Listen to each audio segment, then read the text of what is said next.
नैनं छिन्दन्ति शस्त्राणि नैनं दहति पावका न चैनं क्लेहयन्त्यापो न शोषयति मारुतः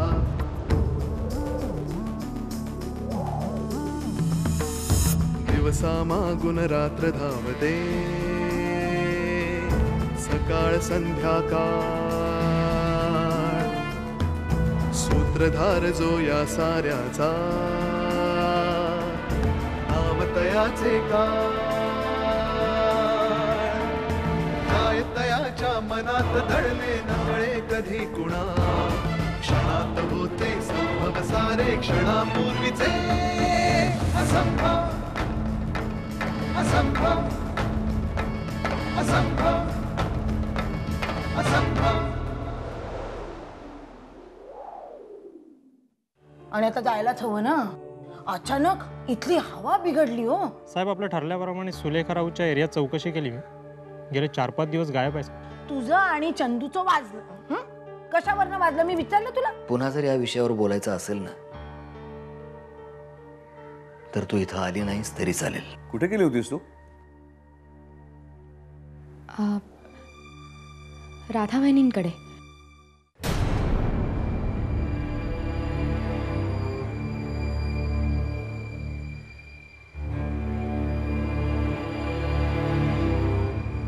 सुलेखा पुण्याला नाही आहे साहेब. माहिती आहे मला. तिच्या बहिणीकडे सुद्धा चौकशी केली मी. तिलाही फारसं काय माहीत नाही.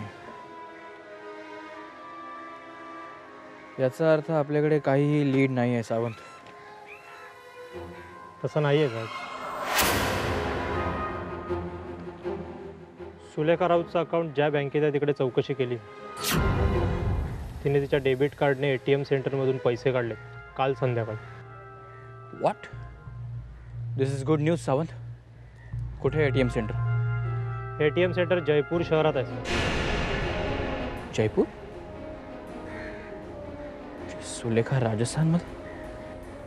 साहेब आपण असं करूया का तिच्या बहिणीला चौकशीसाठी ताब्यात? नाही सावंत, नाही.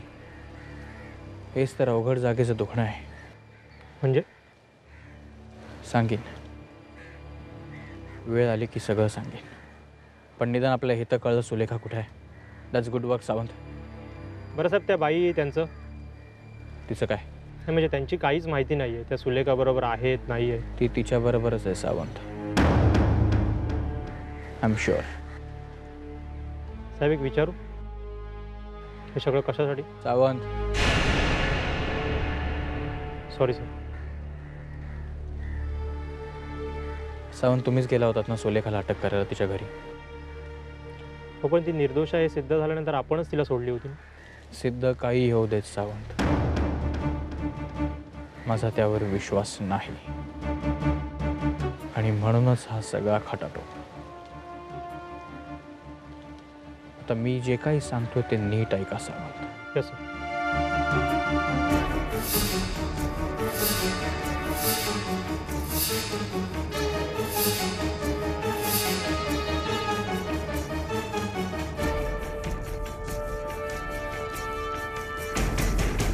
परमेश्वर तुला किती वेळा सांगितलं की जरा चांगली विचार करणारी माणसं पाठवत जा. त्याला रोजच्या रोज रिपोर्टिंग करायला सांगितलं मी. आज 3 दिवसानंतर चेहरा दाखवतोय तो. हे बघ, तू तुझ्या भाषेमध्ये त्याला समजाव, नाही तर तुला माहिती आहे माझी समजावण्याची पद्धत कशी असते.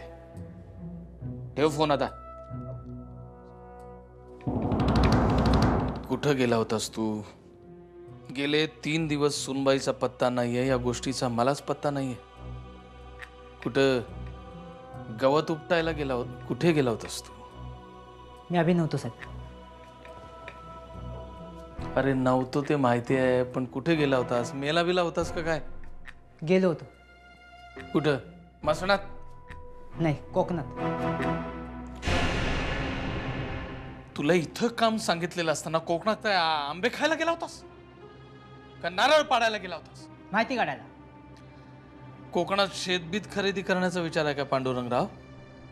जागेची माहिती काढायला गेला होतास का? नाही सर. मग त्यो माणूस? कोण माणूस? सुलेखाबाईंना भेटायला रोज एक माणूस येतो. त्यो काय? सुलेखाला भेटायला रोज एक माणूस येतो? हा मग काय माहिती काढलीस त्याची? नाव सदा पोष्टे, उंची 5 फूट 8 इंच, वर्ण सावळा, घरचा पत्त्या रूम नंबर 3, विरोबाची वाडी, तालुका राजापूर, जिल्हा रत्नागिरी. ह्यो माणूस रमाकांत खोतकडे काम करतो. डोक्याला कधी तेल लावत नाही. आठवड्यातून एकदा दाढी करतो. पायात 8 नंबरची चप्पल घालतो. एक मिनिट. काय नाव म्हणालास? रमाकांत खोत? होय, रमाकांत भिकाजी खोत. याची उंची एक मिनिट. रमाकांत खोत.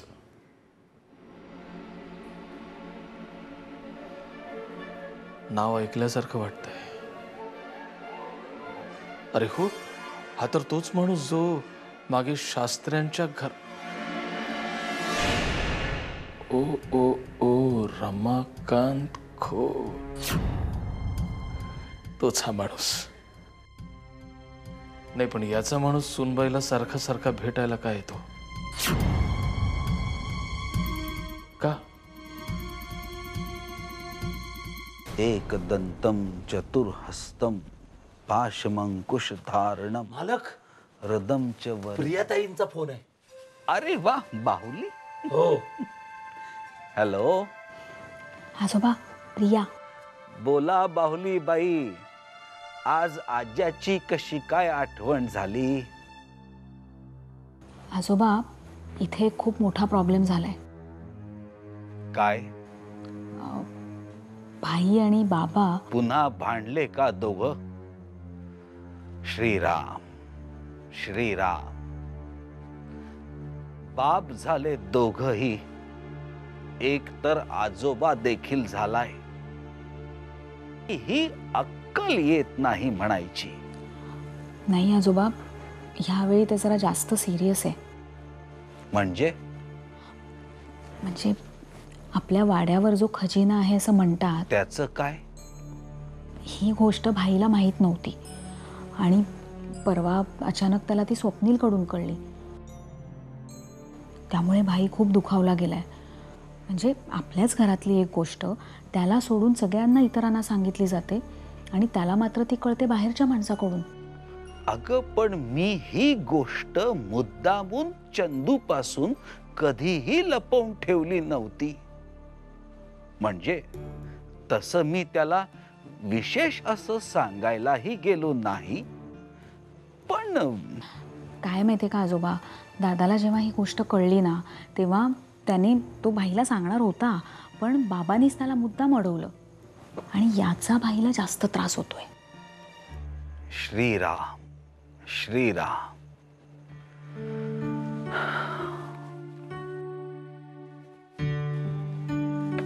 हा खजिना म्हणायचा की शाप म्हणायचा आपल्या कुटुंबाला मिळालेला? खरं सांगतो बाहुली, तो खजिना कसा आहे, काय आहे, मी पाहिलेला देखील नाही. तो कितीही किमती असला, जगातले सगळे माणिक मोती त्यात असले, पण माझ्या कुटुंबाच्या सुखापुढे तो महत्वाचा नाही. त्या खजिन्याबद्दल मी मुद्दाम असं कुणाला सांगितलेलं नाही आणि काही लपूनही ठेवलेलं नाही. मुळात माझाच त्या खजिन्यावरचा विश्वास जात चालला होता. पण आदिनाथामुळं पुन्हा आशा पल्लवित झाल्या. त्यानं रस दाखवला. खजिन्याचा मोह म्हणून नव्हे हो, पण एक न उलगडणारं कोडं सोडवण्याची जिद्द म्हणून. म्हणून या सगळ्या गोष्टींचा पुनश्च हरिओम झाला. पण बाहुली, माझं चुकलंच. या गोष्टी चंदूपर्यंत पोचता आहेत की नाही हे मला कळायला हवं होतं. तो वाडा विकण्याचा प्रस्ताव घेऊन आला तेव्हा तरी निदान मी त्याच्याशी याबद्दल बोलायला हवं होतं. पण मग का नाही बोललात आजोबा? कधीतरी खजिना सापडेल या आमिषानं मी या वाड्यात राहतो आहे हे मला दाखवून द्यायचं नव्हतं. असो, चूक झालीच माझी. आजोबा तुम्ही ना आता काहीही करून लवकरात लवकर या दोघांशीही बोला.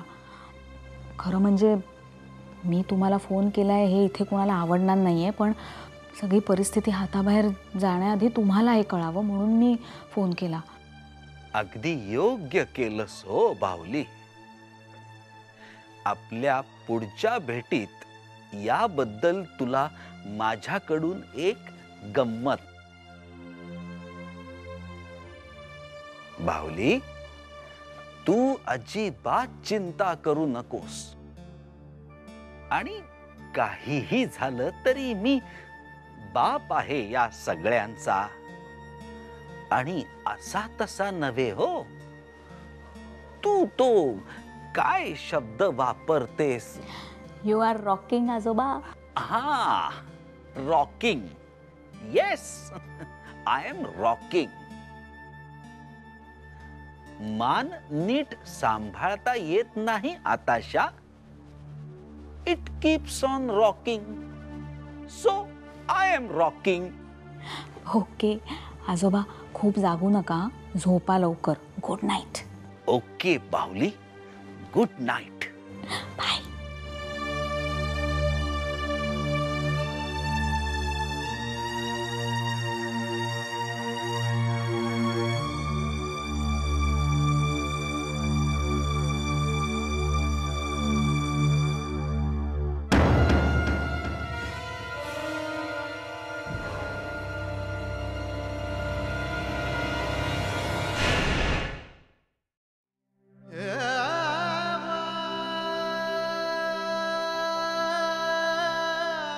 चला मालक, बिछाना घातलाय, झोपायला येत आहे ना?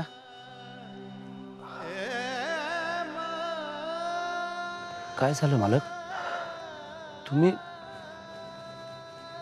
माळ्यानं झाड लावावं, त्याची काळजी घ्यावी, त्याला फुलं फळं यावीत, ती बहरावीत, आणि नंतर मग त्या माळ्याला कळावं की त्या झाडाला खत घालताना त्यात चुकून विषही मिसळलं गेलं होतं. त्यामुळे लांबून ते झाड कितीही सुंदर आणि बहरलेलं वाटलं असलं तरी त्याला आलेल्या फळांमध्ये विषच असणार ना. विष्णू, दोष कुणाचा रे? फळांचा नक्कीच नाही, दोष माळ्याचाच ना. काय बोलताय तुम्ही मालक? मला काही. श्रीराम, आयुष्यभर एकच हव्यास घेऊन त्या मागे धावलो, ते सापडलं नाहीच. तरीही मला अक्कल म्हणून आली नाही. दमून भागून शांत बसावं तर मी माझ्याच मुलांना ओढलं त्या मृगजळाच्या वेड्या शोधात.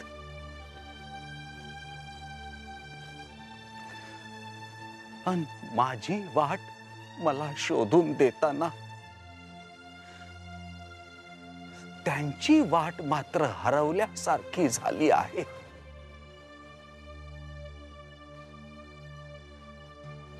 विष्णू, हा मालक. हे ताबडतोब थांबायला हवं. काय ताबडतोब थांबायला हवं मालक? विष्णू, हा. मी उद्या मुंबईला जाणार आहे. उद्या? हो. सकाळी फर्नांडिसाकडे जाऊन गाडी ठरव. आपण शक्य तितक्या लवकर इथून हलायला हवं. आपण काय झाले काय मालक? जे बिनसलंय ते पूर्णपणे मोडायच्या आत सावरायला हवं. श्रीराम श्रीराम.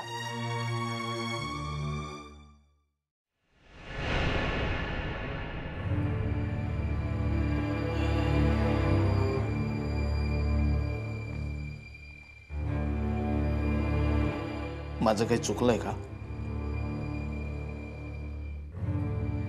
काही गुन्हा केलाय का मी तुझा?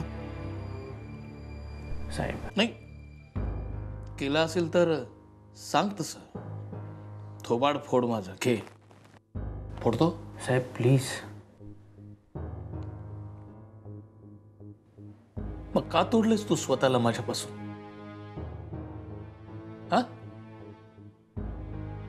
त्या परमेश्वरला मागे मी तुझ्याशी बोलायला पाठवलं तर तू त्याच्याशी नीट बोलला नाहीस. साहेब अभिमानने मला बजावून ठेवलं या घरात पाऊल टाकायचं नाही म्हणून.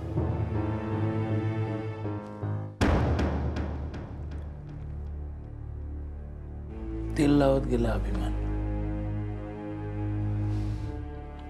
ओळखत नाही मी त्याला.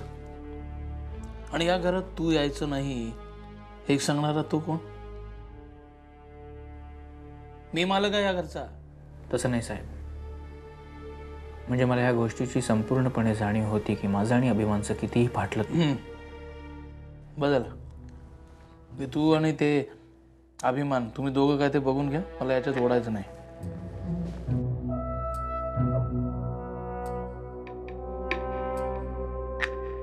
बरं मला एक सांग,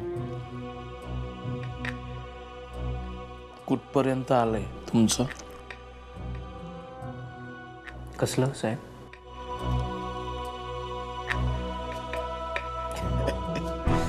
काय ताकाला जाऊन भांड कशाला लपवतोयस विक्रांत? आणि ती तुझ्या बापासमोर? नाही मी समजलो नाही साहेब खरंच. कुठपर्यंत आलंय तुमचं म्हणजे अक्षता टाकायला कधी येऊ की रजिस्टर करतोयस? तुम्ही काय बोलताय साहेब?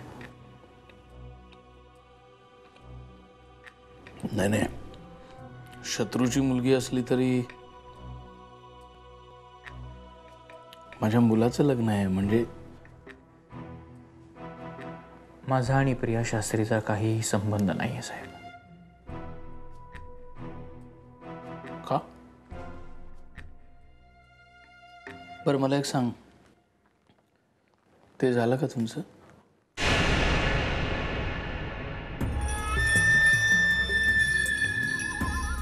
ब्रेक ऑफ झालं का तुमचं? आमच्यात कधीच काहीही नव्हतं. असं कसं? तिच्यासाठी एवढी संकट झेललीस तू अंगावर, एवढी धाडसं केलीस.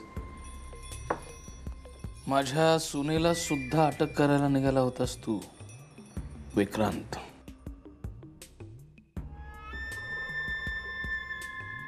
साहेब तेव्हा दुसरा कोणी मुलगा शिरलाय का मध्ये? हातपाय तोडून? जाऊ दे ना साहेब, हा विषय नको प्लीज. हे पण मी कबूल करतो, माझं प्रियावर प्रेम होतं. नाही पण तिच्याकडून असं काहीच नाहीये, कधीच नव्हतं आणि कधीच नसेल. हे बघ विक्रांत, तू म्हणत असशील तर आपण तिला घरातून. मी निघू साहेब? तू पण अभिमानसारखंच वागतोस कधी कधी. मेन मुद्द्याला हात घातला की लगेच सटकतोस. नाही तसं नाही आहे, मला 11ची ड्युटी आहे साहेब. ड्युटी. बरं जा, छोड द्या. पण आपल्या दोघांमधलं हे बोलणं संपलेलं नाही अजून. एकदा कधीतरी बसून बोलू त्याच्यावर. येऊ मी? ये.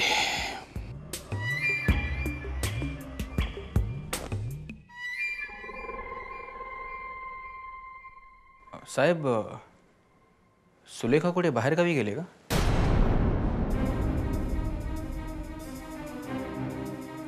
सुलेखा बाहेर? नाही, मला नाही माहिती. नाही म्हणजे गेले 4-5 दिवस झाले तिच्या घरी टाळं आहे, घर बंद आहे. मी म्हटलं तुमच्या कानावर टाकावं. बरं येतो मी.